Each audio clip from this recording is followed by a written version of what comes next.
ಮಾನ್ಯ ಕೇಂದ್ರ ಸಚಿವರು ಕುಮಾರಸ್ವಾಮಿ ಸಾಹೇಬರು ಕೇತಗಾನಹಳ್ಳಿ ಹತ್ರ ಸರ್ವೆ ನಂಬರ್ 7, 8, 9, 10, 16, 17 ಇಲ್ಲೊಂದು 14 ಎಕರೆ ಒತ್ತುವರಿ ಮಾಡ್ಕೊಂಡಿದ್ದಾರೆ ಅನ್ನೋದು ಮೊದಲಿಂದ ಚರ್ಚೆಯಲ್ಲಿತ್ತು. ಹೈಕೋರ್ಟ್ ಖಡಕ್ ನಿರ್ದೇಶನ ಕೊಟ್ಟಿತ್ತು ಅದನ್ನು ತೆರವುಗೊಳಿಸಿ ಅಂತ. ಈ ವಿಚಾರದಲ್ಲಿ ಕಂದಾಯ ಇಲಾಖೆ ಕೂಡ ಜಂಟಿ ಸರ್ವೆ ಮಾಡಿಸಿತ್ತು. ಸೊ ತೆರವು ಈ ದೇಶದ ಪ್ರಧಾನಮಂತ್ರಿಗಳು ಮಾಡಿದ್ರು, ಮಾಜಿ ಮುಖ್ಯಮಂತ್ರಿಗಳು ಮಾಡಿದ್ರು, ಕೇಂದ್ರ ಸಚಿವರು ಮಾಡಿದ್ರು. ಒತ್ತುವರಿನೇ ಒತ್ತುವರಿ ಕುಮಾರಸ್ವಾಮಿ ಅವರು ಮಾಡಿದ್ದಾರೆ. ಅದು ಮೇಲ್ನೋಟಕ್ಕೆ ಕಂಡು ಬಂದಿದೆ. ಇವತ್ತೋಗಿ 2 JCB ಅಲ್ಲಿ ನಿಂತಿದೆಯಂತೆ.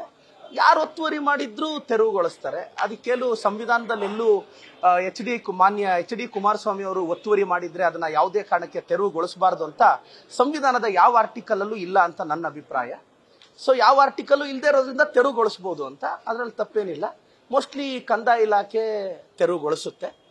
ಮಾನ್ಯ ಮುಖ್ಯಮಂತ್ರಿಗಳು, ಮಾಜಿ ಮುಖ್ಯಮಂತ್ರಿಗಳು ಕುಮಾರಸ್ವಾಮಿ ಅವರು ಇದನ್ನ ನೆನ್ಪಿಟ್ಕೋಬೇಕು.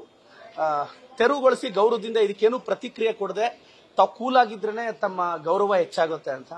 ಮತ್ತೆ ತಾವು NDA ಪಕ್ಷದ ಮಿತ್ರಕೂಟ, ಅದು ಯಾವಾಗ ಕಾಂಗ್ರೆಸ್ ಪಕ್ಷದ ಮಿತ್ರಕೂಟ ಆಗ್ತಾರೋ, ನನ್ಗೆ ಯಾರೋ ಅಂತಿದ್ರು, ಅಲ್ಲಪ್ಪ ನೀನ್ ಕುಮಾರಸ್ವಾಮಿ ನಿಂಗೆ ಬೈತಿದ್ಯಾ, ಅವ್ರು ಯಾವಾಗ ಕಾಂಗ್ರೆಸ್ಗೆ ಬಂದು ಇಲ್ಲಿ ಅಧಿಕಾರ ತಗೊಂತಾರೋ ಅವಾಗ ನೀನ್ ಸುಮ್ಮನೆ ಬಿಡ್ತಾರ ಅಂತ. ಅದಕ್ಕೆ ಈಗ ನಮ್ಮ ಪಾರ್ಟಿಯಲ್ಲಿ ಇರೋರಿಗೆ ಅಂದ್ರೆ ನಮ್ಮ ಪಾರ್ಟಿಗೆ ಅವ್ರು ಯಾವಾಗ ಬರ್ತಾರೋ ಬಂದ್ಬಿಡ್ತಾರೋ ಅದು ನಮಗೂ ಗೊತ್ತಿಲ್ಲ. ಅವ್ರು ಅಲ್ಲಿ ಇರ್ತಾರೆ ಅನ್ನೋ ನಂಬಿಕೆ ನಮಗೂ ಇಲ್ಲ.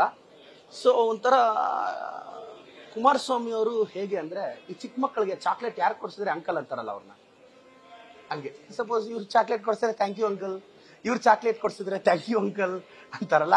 ಸೊ ಹಾಗೆ ಈಗ BJP ಅವರು ಸೆಂಟ್ರಲ್ ಮಿನಿಸ್ಟರ್ನ ಚಾಕ್ಲೇಟ್ ಕೊಟ್ಟಿದ್ದಾರೆ. ಅವ್ರಿಗೆ ಒಳ್ಳೇದಾಗ ವೈಯಕ್ತಿಕವಾಗಿ ನಾನು ಅವ್ರನ್ನ ತುಂಬಾ ಗೌರವಿಸ್ತೀನಿ.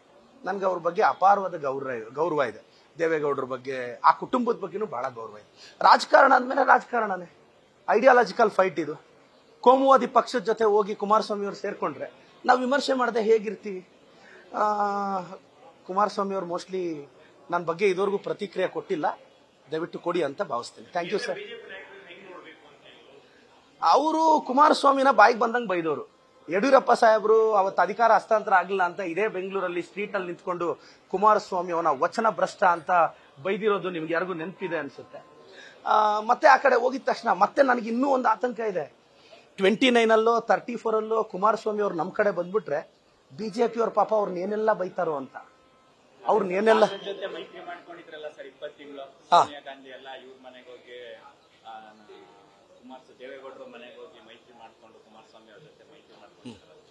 ನೋಡಿ, ಪಾಲಿಟಿಕ್ಸ್ ಅಲ್ಲಿ ಒಂದು ಮಾತಿದೆ, there is no permanent friends and enemies in politics. ರಾಜಕಾರಣದಲ್ಲಿ ಶತ್ರುಗಳು ಶಾಶ್ವತ ಅಲ್ಲ, ಸ್ನೇಹಿತರು ಶಾಶ್ವತ ಅಲ್ಲ. ಸ್ನೇಹಿತರು ಶತ್ರುಗಳು ಕಾಲಕ್ಕೆ ತಕ್ಕಂತೆ ಬದಲಾಗ್ತಾರೆ. ಆದ್ರೆ ಕುಮಾರಸ್ವಾಮಿ ಅವರು ಸ್ವಲ್ಪ ಬೇಗ ಬದಲಾಗ್ತಾರೆ. ಅದಕ್ಕೆ ಅವರು ಆವಾಗ ಬದಲಾಗಿರೋದಕ್ಕೆ ಒಂದ್ಸಲ 2 ಸಲ ಮುಖ್ಯಮಂತ್ರಿ ಆಗಿರೋದು, ಈಗ ಸೆಂಟ್ರಲ್ ಮಿನಿಸ್ಟರ್ ಆಗಿರೋದು. ಅವರು 5 ವರ್ಷದಿಂದ ಒಂದು ಸ್ಪೀಚ್ ಕೇಳ್ತಿದ್ದೆ, ಕೋಮುವಾದಿ ಪಕ್ಷದ ಜೊತೆ ಯಾವುದೇ ಕಾರಣಕ್ಕೆ ಕೈ ಜೋಡಿಸುವುದಿಲ್ಲ ಅಂತ. ನಾನು ನೋಡಿ ಇನ್ಸ್ಪೈರ್ ಆದೆ. ಎಂತ ಜಾತ್ಯತೀತ ಸಿದ್ಧಾಂತ ರೀ ಕುಮಾರಣ್ಣಂದು. ನಮ್ಮ ಕುಮಾರಣ್ಣಂದು ಇಂತ. ಮೊನ್ನೆ ನೋಡಿದ್ರೆ ಮುಸ್ಲಿಂ ಬಾಂಧವ್ರನ್ನ ಬೈತಾರೆ. ಕುಮಾರಣ್ಣ, ನೀವು ಅಧಿಕಾರಕ್ಕೆ ಬರಬೇಕು ಅಂದ್ರೆ ಮುಸ್ಲಿಂ ಬಾಂಧವ್ರದ್ದು ಕಾಂಟ್ರಿಬ್ಯೂಷನ್ ಇದೆ. ನೀವು ಇವತ್ತು ಏಕಾಏಕಿ ಅಲ್ಲೋಗ್ಬಿಟ್ಟು, ನನಗೇನು ಬೇಜಾರು ಅಂದ್ರೆ, ಈ ಸೌತ್ ಇಂಡಿಯಾದಲ್ಲಿ ನಾನು 2 ಲೀಡರ್ಸ್ನ ನೋಡಿದೆ. ಎಲೆಕ್ಷನ್ ಮುಂಚೆ ಒಂಥರ ಮಾತಾಡಿ ನಂತರ ಅಲ್ಲಿ ಪವನ್ ಕಲ್ಯಾಣ್ ಅವರು ಮುಸ್ಲಿಮ್ಸ್ ಮನೆಗೆ ಹೋಗಿ ಮಸೀದಿಗೆ ಹೋದ್ರು.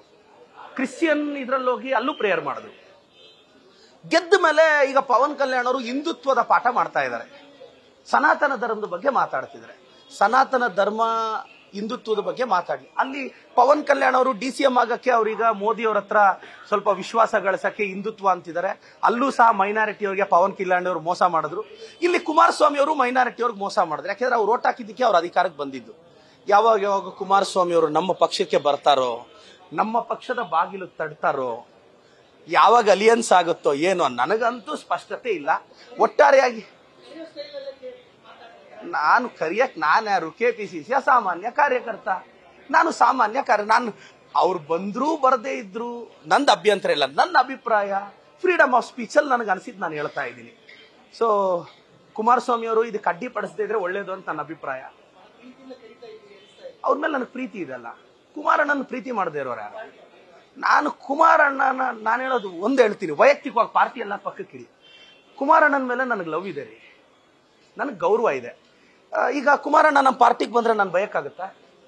ಅಲ್ಲಿದ್ದಾರೆ ಬೈತೀವಿ, ನಾವಿಲ್ಲಿದ್ದೀವಿ, ಕುಮಾರಣ್ಣನು ನಮ್ಮನ್ನು ಬೈತಾರೆ. ಏನಿಯೋ thank you Kumaraswamy sir, thank you ಅಣ್ಣ.